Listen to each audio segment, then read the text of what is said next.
At Field and Rural Life magazine, we're here at the Midland Game Fair. Always a pleasure to be on the SWAROVSKI stand, here this morning with Tim. Now Tim, I understand that you look after the spotting scope sort of side of the business, is that correct? Yes, that's correct. Yeah, we do two spotting scopes. There's a 65 front objective spotting scope, and then we do a larger version with an 80mm front objective that is better for viewing in lower light conditions. Oh yes. Yeah, but we do a smaller one because a lot of people like to travel and walk with their spotting scopes, yes. And therefore they like a smaller, lighter spotting scope. Yes, yes. Each spotting scope has detachable eyepieces, and we can put different eyepieces on with different magnifications. Oh right. So you can look near, far, or wide angle. Interesting. Yeah. Interesting. They're all rubber armoured, they're all waterproof to go out in any conditions. Yes. So if you're out bird watching in most adverse conditions, these will be fine, you know, leave them out. Fantastic. In recent times, a lot of people want to take photographs through their spotting scopes. Oh right. And how it all started with digital cameras is Yes. people literally getting a camera, holding it up to the eyepiece and taking a photograph. Yes.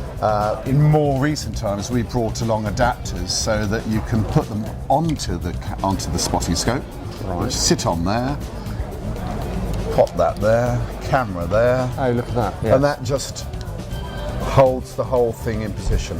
Fantastic. And then when you're ready to use the scope normally, you take the camera out of the way, Yes. and then when you're ready to take the photograph, bring it down, lock it in, take the photograph. Away you go. Yeah. And That's also, so simple. it is. It's a Yeah. very simple, very elegant solution to Yes. digiscoping. Although, you know, it all started off with people just holding the camera to the eyepiece. Yes. And then it progressed on from there.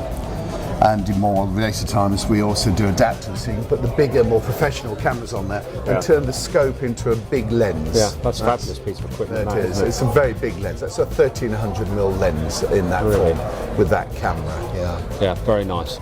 Okay, that's the spotting scopes. Now, what else do you have in line for us? Well, we also do draw scopes. Now, draw scopes are what the stalkers use on the hillside, and they're called draw scopes because they're a bit like the old Buccaneer Absolutely. telescopes that Yes. they all collapse down, and they can carry them literally over their shoulders and just bring them out and extend them.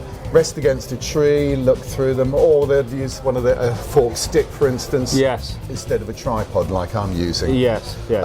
But yeah, for looking up the hillside, for checking out where the animals are, all the rest of it, that's what a draw scope's for. Fabulous piece of equipment. Yeah. Fabulous. And that's the main scopes we do that encompass either bird watching or hunting. Yeah. Well, Tim, it's been a pleasure being off camera. It's been a pleasure having a bit of a lesson, I have to say. And thank you very much indeed for your time explaining the SWAROVSKI ranges. Again, fantastic set of optics.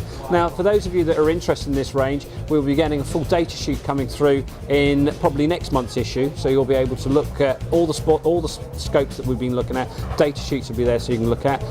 Go through into the directory side of Field and Rural Life magazine, and you'll find all the SWAROVSKI's details there. So they're very easy to contact. Telephone numbers are there if you wish to speak to any of the technical people, and they'll be more than happy to help you.